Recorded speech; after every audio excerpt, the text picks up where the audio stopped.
Hola muchachos, bienvenidos a su tercera clase de psicología. La clase pasada vimos algo sobre estructuralismo y funcionalismo, que fueron los primeros modelos teóricos de la psicología desde que fue ciencia. Hoy vamos a ver dos de los más importantes modelos teóricos de la psicología actual, que son el conductismo y el psicoanálisis. Para entenderlo tengo que hablarles de un personaje súper importante llamado John Watson.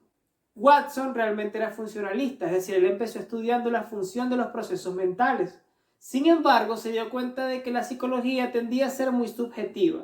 Necesitaba un objeto de estudio más respetable que los procesos mentales, ya que estos no se podían observar y no podíamos determinar realmente una medida. Así que se enfocó realmente en hacer del comportamiento el verdadero objeto de estudio de la psicología y rechazó completamente todo lo que tenía que ver con la mente y las emociones. El conductismo se hizo entonces de la experimentación y la observación, y la conducta se describió en base a estímulos y respuestas. Es decir, para ellos el aprendizaje se daba cuando nosotros lográbamos asociar una respuesta a un estímulo externo. De modo que la personalidad vendría siendo simplemente un patrón en el comportamiento, dando respuestas predecibles y probables a ciertos estímulos. Según él, nosotros podíamos modificar la conducta simplemente tratando de asociar una respuesta ya aprendida a otro estímulo. Por ejemplo, uno de sus experimentos más importantes fue lograr crear el miedo a un niño.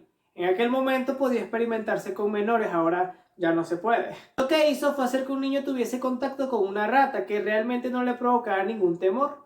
Sin embargo, al colocarle un sonido muy fuerte cada vez que él veía a la rata, entonces él empezó de algún modo a tenerle miedo a ese animal. Y no solamente a ese animal, a todo animal que se le pareciera o a todo elemento que le recordara a ello. Watson decía que así como le había creado este miedo al niño, así podíamos crear también patrones de comportamiento. Si quieren más información de eso, pueden buscarlo en YouTube, colocar experimento del pequeño Albert y les va a salir una información bastante interesante. Skinner fue otro conductista muy importante. Skinner pensaba que no solamente existía el estímulo y la respuesta, sino la consecuencia. Esta consecuencia podría ser que la respuesta pudiese aumentar o pudiese disminuir. Para que la respuesta aumentara, entonces había que reforzarlo. Si para que la respuesta disminuyera, había que castigarlo. Hizo experimento con ratones, hizo experimento con palomas, de modo que las corrientes eléctricas eran para él el castigo. Y literalmente era así. Las respuestas que recibían un castigo disminuían y aquellas que eran reforzadas con comida, por ejemplo, entonces aumentaban. Es más, como curiosidad, su exposición de psicología empezó con 2 palomas jugando ping pong. No sé si ustedes han tenido la oportunidad de entrenar un perro, si tienen perros. El mío, por ejemplo, se llama Cooper y lo primero que hice cuando llegó fue enseñarle a sentarse. Lo ideal es darle un estímulo, ya sea un comando de voz o una seña. Posterior a que él haga el acto, hay que darle un refuerzo positivo, es decir, una caricia o comida. Él va a empezar a asociar poco a poco el estímulo con la respuesta. Y no solamente eso, sino que la vamos a fortalecer dándole de comer. Esa es una forma básica de conductismo que se puede llevar a seres humanos. Y no solamente eso, sino que tuvo grandes implicaciones en la educación. Una de las principales críticas del conductismo es que ve a los seres humanos como sujetos que responden a estímulos. No toma en cuenta los pensamientos, no toma en cuenta las emociones, ni ningún proceso interno. Incluso no toma en cuenta el contenido hereditario. La ventaja es que hizo de la psicología algo totalmente comprobable, observable y que puede llevarse a un nivel científico. Por otro lado, y ya cambiando de modelo teórico, tenemos el psicoanálisis. El padre del psicoanálisis era Sigmund Freud, él era médico, por lo tanto su modelo no solamente es un aporte a la psicología, sino también él empezó a ver toda esta teoría como una forma de cura a la enfermedad. Es totalmente contrario al conductismo, porque él sí toma en cuenta procesos mentales, y no solamente eso, sino que estableció procesos mentales inconscientes. Según él, las experiencias de la infancia son determinantes en la formación de la personalidad. Y muchos de nuestros recuerdos están a un nivel inconsciente. Si existe un conflicto inconsciente, entonces esto va a determinar de algún modo el comportamiento. Y este comportamiento puede llegar a ser enfermo.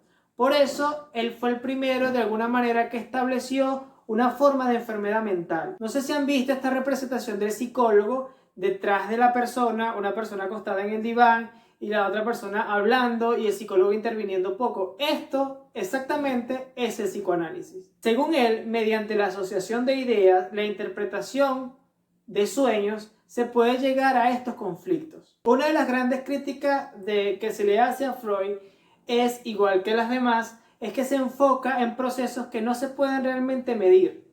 Sin embargo, tuvo tanto peso que de alguna manera la psicología se construyó a partir de ahí a modo de consultas. Empezó esta idea que a partir del habla se podía conseguir una cura. Y este énfasis que colocó en la infancia y en la sexualidad fue determinante para los modelos teóricos posteriores. Entonces, muchachos, llevamos estructuralismo, funcionalismo, conductismo y psicoanálisis. ¿Qué vamos a hacer en esta actividad? Van a realizar un cuadro comparativo de estos 4 modelos teóricos. Esto va a ser beneficioso para ustedes porque ya tienen un mapa de conceptos y ahora vamos a tener un cuadro comparativo y va a ser muchísimo más fácil estudiar para el cuestionario final. Para entender mejor de qué se trata, vayan a actividades y lean muy bien las instrucciones para que hagamos un buen trabajo. Recuerden, muchachos, revisar el foro de dudas. Yo estoy dejando preguntas por allí, por cierto, y a las personas que responden les estoy dando un positivo. Nos vemos en la siguiente clase y cuídense mucho.